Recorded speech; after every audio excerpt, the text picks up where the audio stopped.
I'm the head coach here at Stony Brook. I was lucky enough to grab 4 of our great players. This is Courtney Murphy. She scored a couple goals in her career. Kylie O'Miller. Allie Kennedy. And Brook Alright, so we're really pumped that you guys are here. This is incredible. I have walked around the court. I did not expect this many people in this room, but it's got to be some kind of fire code or something. But we're good down here. We're good down here. Nobody even knows we exist. This is awesome. This is really great that you guys are all here. We're really excited about what we're doing here at Stony Brook. We have an awesome stadium, which you guys are getting an opportunity to see today. And obviously our lacrosse team has been really successful. But I'm going to tell you what the biggest thing that I take pride in are the awesome people that I'm able to put into our locker room on a day in and day out basis. But we're going to go through and give you guys some questions. I'll just give you a little background of my history and kind of where we got to this point. I was a physical education teacher at Rocky Point. I coached at Adelphi, which was my alma mater. It was a really tough commute. I was able to get the position here 7 years ago. And the program at that point was, I believe, 70th in the country, 7-0, okay, which is really not that good, right? So, I came here. I came from Adelphi, where we won multiple national championships in a row.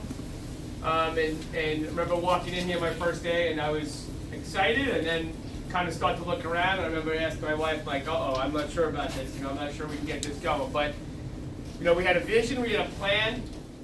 And that plan comes with getting really good players, right? And good people, players that have something to play for. I think the thing that I love and take the most pride in with all of our players is we are currently ranked #1 in the country.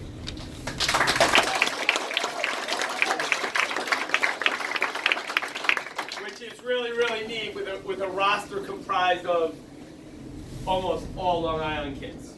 And that's really cool. But I think the other thing, which should really excite a lot of people, is the journey that these players have had and to get to the point that they're at now. Courtney Murphy, who just set the NCAA scoring record, which I've lost count at, what is it, 300 and something, yeah. So she had 100 goals in one season, which busted the NCAA single season record. I think the cool thing for you guys to know, and she hates when I tell you, I don't know if she hates it anymore, because I think her story is I think it's the best thing about her, besides her wonderful personality, is she played travel lacrosse just like you guys, but she was on the B team. Okay, so she was a kid who had an opportunity to kind of write her own story. And I remember the first time, I actually spoke to her father, and her father was, at the time, we were the 70th ranked team in the country, and we were selling to players a vision. Okay, it's going to be a little different today. You guys are going to walk in that stadium, the #1 team in the country is going to be running up and down, putting on a great show for you guys, and you are going to see the finished product. Okay, a team that will hopefully bring Long Island a national championship, which would be really great. But Murph was a situation where she was under the radar. There were a couple schools that she was looking at a little harder than they were looking at her. Okay, but there was something about her that immediately I was like, that kid needs to be here. And she came in the first year, she had 60-something goals as a freshman, but she was doing it a different way. And her and I weren't always the best of friends, but we had, I had to coach her hard, which you're going to have coaches that are going to coach you hard, and that's part of your journey. Okay, and it's when coaches don't coach you hard and they ignore you, that's when you should start to worry, as these guys will tell you. So, but through the trials and tribulations of her freshman year, she had that defining moment of her freshman year. Scoring 60-something goals was our second round game against Syracuse, where she basically, on our side, we lost 13-7, I believe, but I believe she had 6 of our 7 goals, and she went to another level. And I remember that summer, when she came back the following fall, she was a completely different player. So she had that moment, And then Kylie O'Miller, you guys, you were here the other night. I mean, if you weren't here the other night, you can see her on Sports Center, but she had her own bobblehead doll, which was pretty cool. I'd like to get one someday. Well, I'm alive at least. So, but the coolest thing ever, right? And she's, you know, another I've never, you know, even through her process, right, and kind of through the recruiting thing, and she was coming off an injury, and she was really under the radar. And I remember one of her travel coaches saying, you know, you're offering her a lot, like you're kind of competing against yourself. And I said, that's how bad I want her. You know, we see something there that's going to go to another level. And came and sat in her office, and I told her from day one, you were going to be a rock star here. And I'm not sure she believed it at that point. And now she's pretty much, I guess, the lacrosse version of a rock star. So, you know, Allie Kennedy's very similar journey. She was on the top team, but I don't think she was one of the players that was really at the top. And she's better than any of those kids that are on that team.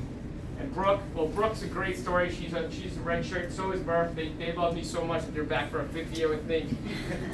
So, but Brook was a great story as well. She was, you know, kind of a midfielder in high school, a little bit of defense, kind of, you know, she really had an identity as a player. And then, you know, she was able, now she's a first team All-American, a defender. But we have the #1 defense in the country. We average letting up around 6-ish. Hopefully it's under that today. Hopefully I don't give us the kiss of death either. But, and Brook is a huge part of that. So, you know, I think the biggest thing, my message to you is the thing I love best about lacrosse is you could be 6'4", you could be 4'8", and you could be an All-American. You could be a great player, and you can love this sport. What you put in is what you get out. You know, and I say that to my own kids. I have 5 kids, my 3 boys, my 2 youngest are my daughters. My daughter, she plays, she's a 5th grader. You know, I just left my son's game, and he's playing varsity, and he works. You know, he puts time in. And it's what you do when no one is watching will make you shine the brightest when everyone is. And that's one of the messages that I send to these guys all the time. When you're at practice, everybody is improving at the same rate. Okay? Everybody's at practice improving. Whatever great drills your coaches have for you, you're all improving at that. It's when you're not there that pulls you ahead of people. Okay? It's that extra, think about this. And I'm not really great at math, but I'm going to try to at least a little bit here. And I tell this to my kids. If you do 100 righties and 100 lefties, good ones, we can go through it. I can tell you another time exactly what good ones are. But that's 200 a day, right?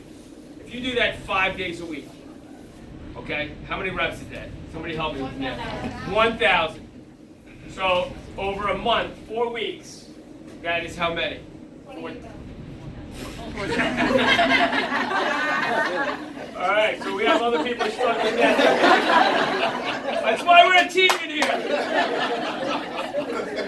So listen, if you do anything 4,000 times, if you do anything 4,000 times in a month, or 1,000 times in a week, or 200 times a day, you're going to get better at it. Okay? You're going to get better at it. So if you put the time into your stick's going to get better. It doesn't matter. Honestly, everything else is important. We have a very good team. I'm so proud of these guys. I couldn't be prouder. We do an hour and a half of skill work, just about an hour and a half of skill work, every single day. Every single day. This is the best team in the country doing an hour and a half of basic stick work every single day. Okay? So if you think that, oh, this is the line drills, I hate line drills. Oh, this is the star drill. Why are we doing the star drill? Your stick work is everything as far as the lacrosse stuff goes. Your attitude and everything else, that really is how you embrace that stick work and how you get after it, will automatically, it'll define, how your progress is. I'm going to allow these guys to introduce themselves, and maybe they're not really prepared for this, so this is actually fun. But they're really good in front of in the heat. So. I'm Courtney Murphy. I'm a redshirt senior, so this will hopefully be my last year. I grew up in Shirley, so I went to William Floyd. It wasn't that great of a lacrosse program. I played boys lacrosse and football when I was younger because my dad didn't want to go to 2 different games. So I grew up playing with my little brother and my older brother, and then made that transition to girls lacrosse. And like Coach said, I was a B-team Yellow Jacket kid. I never really had the hype as all those other girls had. And then now as I look back on it, I see those #1 recruits and how their seasons panned out, and I'm so grateful that I was able to come here and make something for myself. And I think a good point that Coach makes is that be open to getting coached.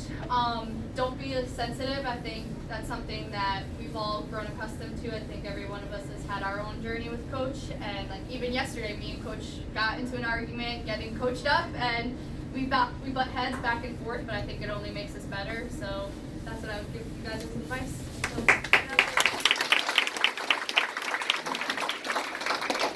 Hi guys, I'm Kylie O'Miller. I'm a regular senior, only my 4th year. But I went to Islip High School, and like William Floyd, it really wasn't the biggest lacrosse town, but I played basketball and volleyball also. Lacrosse always being my biggest sport. I'm really excited to be in front of you guys right now. This is really cool. But like Murph said, always be open to being coached. That's the biggest thing. Your attitude, like Coach said, is the biggest thing. You guys can dream so big, have the biggest dreams, right? No limit is too high. All your hard work is gonna get you there. Okay, so keep working hard every day, do the extra stuff, and it'll get you there. Okay?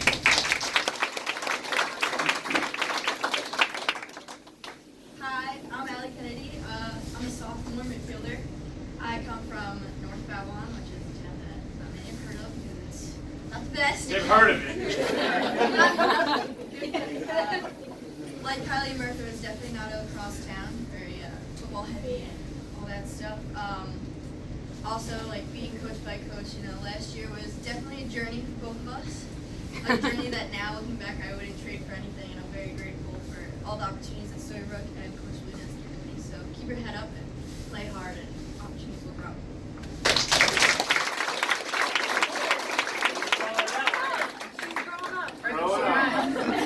I'm Brook. I play defense. I'm from Northport, so it's like the biggest lacrosse town ever. Not to follow up with those guys, but yeah. So I played Yellow Jackets. I played with Murph on the B team. It's funny. I actually played offense, and I'd have the ball. Murph said X, just like Brook, go. Like I had no idea what to do. So I definitely owe that to Murph. But yeah. So I'm a redshirt senior. I'm a 5th year. My journey here has been everything, highs, lows, everything in between, but I wouldn't trade it for the world, like Ali said. I've had the opportunity to play for some of the best coaches ever, and all the success and stuff is great, but it's definitely a tribute to all the hard work we put in day out, and it's not just during your season, it's in your off season too, so, when everyone else is, I know you guys probably play a bunch of different sports, but that's great. Getting after it in the off season, I think is the biggest thing for progressing towards the sport, so never putting the stick down, just always doing wall ball, never takes a day off. Am I right? The wall never takes a day off. But yeah, I just have fun. I mean, if you love it, then it's just fun all the time. So.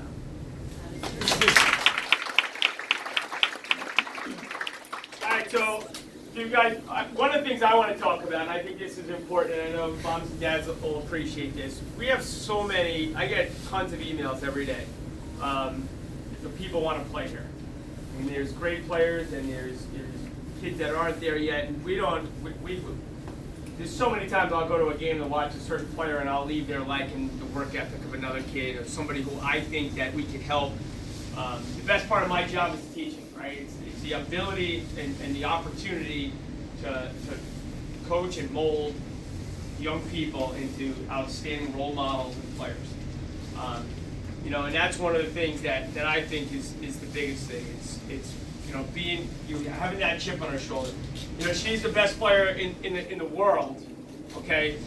But she never approaches any day with that feeling out in the field. Like, I'm not sure she ever walks out there and just has this la-di-da. And these two guys, the dynamic duo, they're together, they're unbelievable. They never approach it like, oh yeah, I'm the best player, I'm gonna go easy today in practice. So I think the biggest thing is, as top players, they set the bar high. And every coach is a little different. For me, I'm one of those guys that really lean and go after and hold accountable my best players. And we have the closest of bonds. And they, therefore, will make sure that the rest of the roster is on cue. And obviously college athletics is different. It's great, it's tough, it's everything. But I'm going to tell you, how many people in here have the aspiration of being a college lacrosse player? No, Mom, you're not into it? All right. So, obviously, it's just about everybody. I'm pretty sure it's everybody. So, like I said, we get tons and tons of emails. What separates, if I have two players, right, and one is off the charts, really good, and the other one's really good, but one has, what separates a lot of times is things like grades, okay? So while we want you to be the best player you can be, I also need to know that for 4 years, that you're going to be a great student. You know, we have, these guys are incredible students. We have the highest, or one of the highest GPAs of any team on campus. So we talk about winning all the time. We want to win in the classroom. We want to win, obviously, on the field. You know, I tell them all the time, you're walking hip to hip with somebody on campus, walk a little faster. You know, win everything, right? And win those battles. But the biggest thing is being great students will help open opportunity up for you. Okay, because there may be, you know, we've had also, and I'm not going to mention names so I can mention this, we've had players that have wanted to come here and we've wanted them, but they did not have the grades to get in. So understand the importance of being really well-balanced person, okay? Kill it in the classroom, your work ethic, and all those things. Now, I'm going to give you another pearl of wisdom. There are so many athletes. We recruit good people. And we always talk about it all the time that lacrosse is the byproduct of doing everything else right. So the foundation of our team cannot be a stick or a ball. Because if you try to stand on a stick or a ball, you're going to fall down. The foundation of our team needs to be something bigger. Our work ethic, okay? The love of our team, caring about one another, the culture of our locker room, building blocks, things that you can stand on, things that you can build on top of. And with all those things in place, we're going to make sure that we crush it on the field. And it's almost, I mean, it makes the game so much easier when there's, because like Murph said, we're our family. We laugh together, we cry together, we yell, and you know, it's everything that you experience with a family. The amount of time that we spend together, you know, it's unparalleled. You know, they come to my house for team dinners. It's just one of those things where we try to build such a strong feel, and the pride that we have on Long Island, and like an opportunity that we have right here in front of all you. This is right here. When I had a vision of what this could be, this room right here is it. This is it right here. You know, and we're flattered that you guys want to be here. With the opportunity for us to speak in front of you, we couldn't be more grateful for you to be here. Now, I'm going to give you something. I can tell you that I had tons, a bunch of athletes that we were recruiting. Now, as college coaches, what are things that you think we look at? Give me something you think we look at as a player. Like dependent, like being able to get to practice every single day. Yeah, that's something without a doubt, yes. Good sportsmanship. Good sportsmanship, okay. They never give up no matter what. Never give up. But what, like if you think, if I'm sitting in a chair, I'm watching you play, what am I looking for? Being able to go both hands. What else? Want to score goals, right? Got to defend. It's a goalie. Are they making saves? Okay? Are they communicating, right? Defensively, are they able to play good angles? All those things, right? So many times, I shouldn't say so many times, there have been many occasions where if I'm recruiting a player, now these players right here, they babysit my kids. They are the greatest people that I've known, right? You want to make sure that you are that. Because I can tell you how many times we've come off the field and I watch kids the way they talk to their parents. And we cross off our list. If they're rude to their parents, done. If they say their parents carry their bag. If they make their parents carry their bag. If you take your stick bag or your and make your parents carry it, off. That is a rule in my own house. I don't care if my kids have cinder blocks in their bag, the next time they won't. Right? So those are the little things that I'm going to tell you, because if we're recruiting you for 4 years here, what they do on a Friday night, I mean, I'm not there babysitting. Okay? So I need to know that we have people that those things are important. Family, right? Togetherness. You are a good person. Okay? Those are the things that matter, as opposed to yelling at mom and dad. I see it a lot. The other thing, I'm going to give you this pearl too, and this is just me. I'm not going to speak for every other coach out there, but I think I'm pretty vocal about it because I think these are important things for young kids to know and understand. Body language. When you make a mistake, are you like this? Or if you miss your shot, are you like this? If we're going to get friends scores, okay, we have somebody who plays on another team that we cut clips of when they score, that they only celebrate when they score. One of the top 2 teams in the country, or top 4 teams in the country, only celebrates when she scored. When the other kid scores, she just sits there. So we make those clips for them to see that. So be a great teammate, be a great person, right? Treat people with respect, okay? That doesn't mean you could be the fiercest competitor and check all those other boxes. But sometimes those are the things, like for us, that really, really matter. So you got your body language, how you treat people around you. Those are the things that separate players. Because like I said, we have to know what you're going to, have an idea of that. And for me, family first. These guys, they say it all the time. We say it all the time. That locker room, they love each other.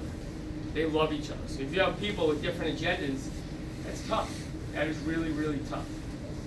So before I send these guys, I got to go get ready. Any questions for these guys? Don't be shy.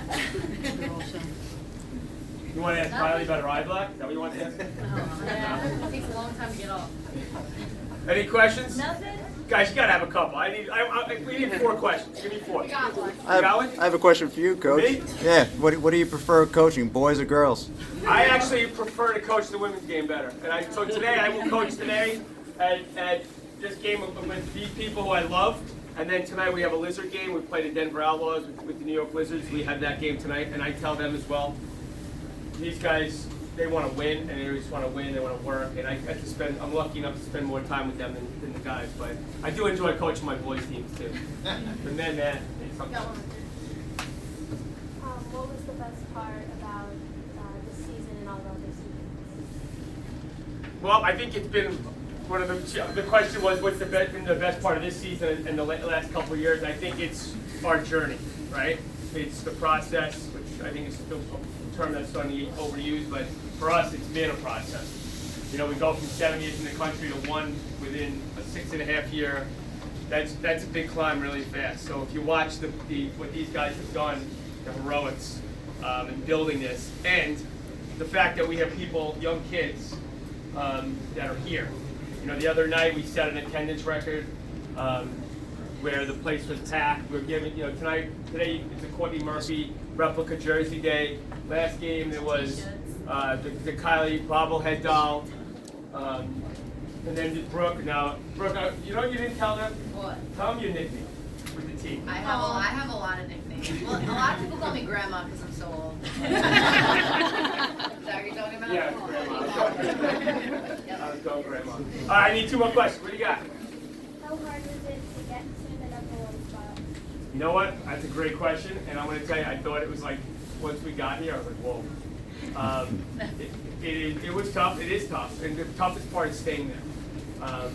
That's the biggest thing. And for us, like we talk about all the time. It's great to be #1 on, what's today, January 75th, because it's great for us. But whatever today's date is, April 21st, it's awesome. But like our biggest goal is to be #1 at the end of the season. So that's a great question. That's what I want you guys to do. I want to move back. I want you to ask them questions. You got one? Yeah. What do you think was one of the hardest teams you got to play against? This year? Of that year. One of the hardest teams we played this year. Towson gave us a good run, I would say.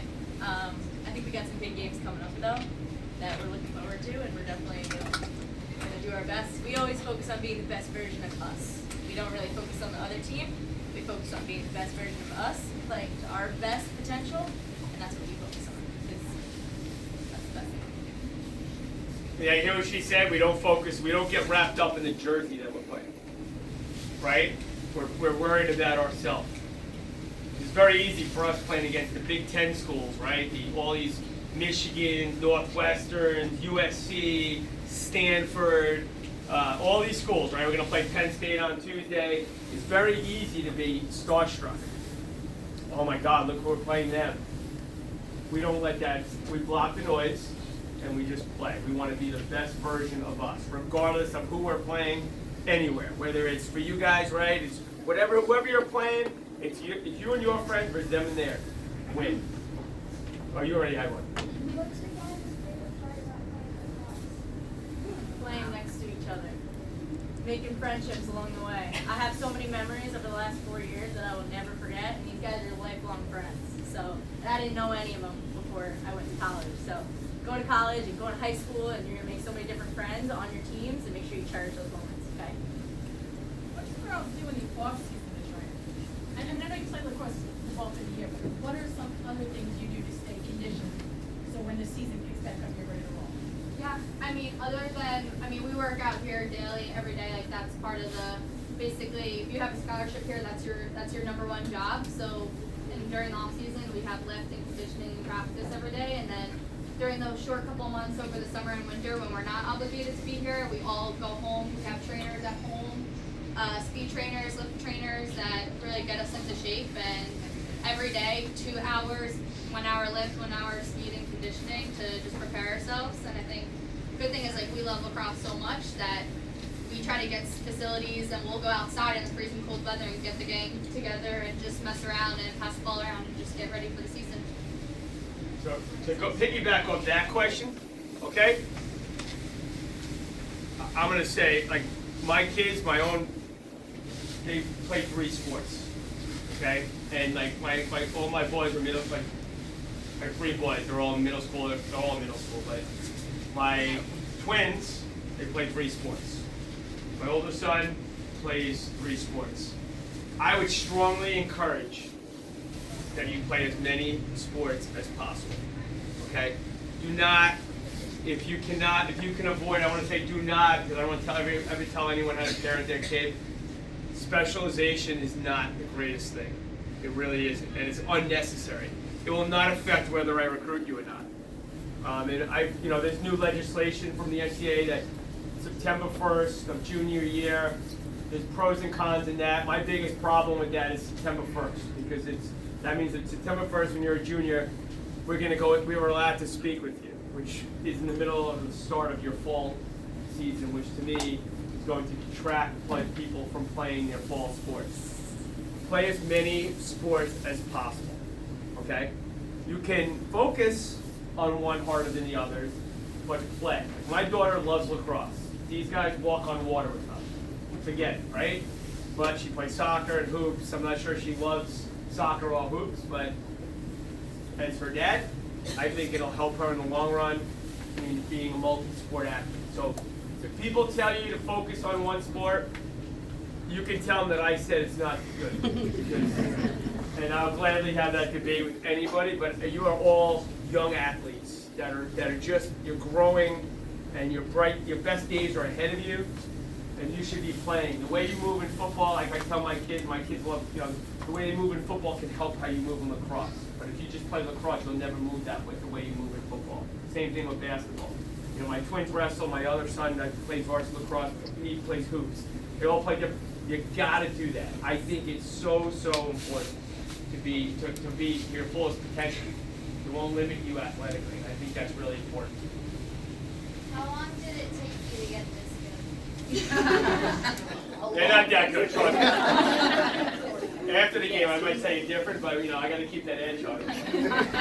I think that, at least for me, like, it is a joke, but like in the back of my mind, like I'm not that good, so you can always improve. So getting to the point of like, oh, I'm good now. I don't think there ever should be that point where you're complacent and you're just like, yeah, like I'm gonna go practice because I'm good. But definitely just keep working, because there's never really a like I'm good moment. And I even think that's for any sport. I mean, like I'm sure LeBron James still thinks that he has to work on. So I feel like just having that I can always be better mentality will take you really far. I can tell you these guys are really good goal scorers, right? All 4 of them are incredible players. All going to be All-American. Allie hasn't been an All-American yet, but she will this year. I put my name on that. These guys have been multi-time All-Americans. Same with Brook. These guys are, they're going to be up for the Tewaaraton and everything else. Yesterday, I'm talking to them about how they could better come off a pick or ways of broadening or getting them better. So I think that message is important, that you should never think you're good enough. You know, I tell my own boys the same thing, like, someone out there is working harder, and that's, you know, you can't be this. You know, the consistency is important. So if you want to be consistent with something, you got to definitely, you got to put that time in. I think that's the biggest thing. Question? These guys? Well, this is their job, so they get paid to be here, which is funny, but it also is true. So they don't get paid, it's their scholarship, so they get their schooling paid for. And so when they're here, they play just lacrosse. But growing up, we played a bunch of different sports. Yeah. I played soccer, basketball, volleyball. She played football, boys lacrosse, like you said. They played all sorts of sports. Definitely helped us grow as lacrosse players and as teammates. Brooke was Brooke was a kick line, cheerleader. right? Kick line of cheerleading? Track. Track. Is it hard to keep up your grades when you're always on the field and at practice and stuff? Great question. I'll go first. They can go second if they want. We have academic advisors. So they basically have built-in guidance counselors that they go to instead of tutors. So these guys have access to tutors. All their scheduling gets done before any other students in the school. So all the athletes get their schedule. So we practice in the mornings. So they have a lot of their classes in the afternoon and night, which is good on a lot of different levels. But they have also, if they're struggling in a class, they go to their advisor sets them up, and they get some tutors set up so that they can excel. So that's something that's open just to our athletes.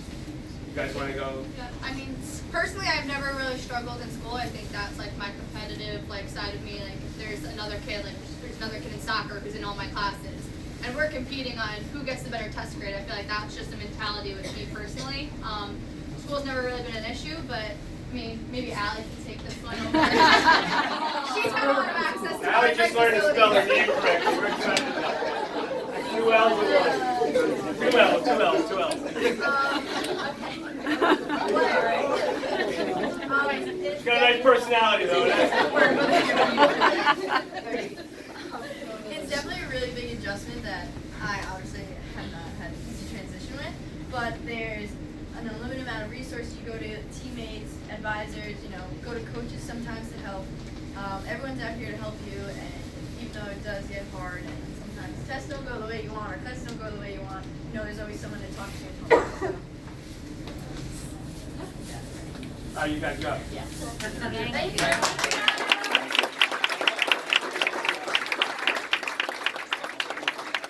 I got 3 more questions. They gotta be good ones, though. Who's up? You already went. We have any newbies? What's the highest you've scored in a game? Highest we've scored in a game. Well, we stop at a certain point. So we usually stop at 20. But and that's that's more of my choice. But there's some games that are really, we don't let up a lot of goals, so it's one of the things. But we have the highest scoring offense in the country, and we have the #1 ranked defense in the country at this point. Hopefully that will come to fruition today. It's what? Question? How hard is it transitioning from boys to girls? That is a great question. So the question was, how hard is it transitioning from boys to girls lacrosse? So it is different, but it's similar. I think that a lot of the stuff, the innovative stuff that I've been able to, I think the only reason I continue to coach on the pro men's side is it allows me to bring some new innovative ideas, as well as professional development. In the summer when a lot of my colleagues, other coaches in the country are not challenging themselves, I'm able to coach the best men's players in the world. So you just saw the best women's players in the world, and down the other side of that is the opportunity to coach Paul Rabel, Rob Cannell, etc. So also my daughter, she plays box lacrosse. So they play some boys tournaments. So they play against the boys and they do really well. So I think that's one of the things where that I think I always like to. I've always been like this, but if anyone's doing it, I want to do something different. I never like to do anything that somebody else is doing. I think it's the way of growing and being able to kind of be that wild card. I think that's important. But I also think that there's value to having if you have a brother or a boy stick doing some skill work with a boy stick. It allows you to play a little different. It allows you to bring your stick down a little bit lower. It's allowed me actually to teach my daughter how to shoot sidearm with a boy stick, which now she can shoot sidearm with a girl stick, because the pocket is, girls are, listen, my boys are great. I play boys and girls. Girls are far more talented as far as being able to play with those pockets and everything else. So, that's one of the things. But also, there's a reason why with the way the pockets are evolving, right? How years ago the game was very mechanical, okay, on the women's side. And now you see players with the different pockets and learning, and they're able to kind of drop their shoulders. You'll see Kylie today, she shoots everything from all over the place. All right, so those are one of the things where it allows you to kind of learn how to shoot sidearm and underhand, throw sidearm passes and shots, and just play a little outside the box as opposed to playing between your shoulders. That was an outstanding question. One more. Did you go yet? How do you feel about girls having helmets in those clothes? Okay, that's a wonderful question. I hate it. I hate it. And here's why I hate it. I'm a hockey fan. Unfortunately, I'm an Islander fan, but someday we don't got problems. That's fine. All right. So years ago in hockey, when I was growing up, the Islanders were really good. I know you guys probably are shocked by that, but Clark Gillies and Bobby Nystrom scored. They never wore helmets. A lot of the players never wore helmets, and there were never concussions. Okay. Now you have players that wear helmets and shields and everything else, and players are reckless. Okay, there's a lack of respect, mutual respect between players. So I know people think because I coach boys and I want women to wear helmets, and I'm going to tell you a couple things. That is complete opposite. Because I think once you put helmets on, people will be more reckless. I think if they want to clean up the game, I think referees should call more charges. I think it's something where if you want to take away people barreling into people, call charges instead of giving the offensive player the hash every single time. That's a way of cleaning it up. So I think helmets are a terrible idea. I think the game will get more aggressive, because I think once you go to helmets, it can turn into a modified glove. It could really evolve into something different. And I think the beauty of this game is the finesse, and I think the way the men's game has lost some of it is how it's become. I was just at my son's varsity game, and people in the stands are yelling to kill him and take his head off, and part of it is because I haven't been in the stands often. I'm usually on the sidelines, so I don't hear what the heck goes on behind me. But all that stuff, though, I see it all the time. I go to high school games, people are reckless, and it's not. When I grew up playing hockey, we never wore masks as kids, 6, 7-year-olds. We never wore masks. We wore a helmet and a little something over our mouth. Nobody ever got hit in the face because people controlled their sticks.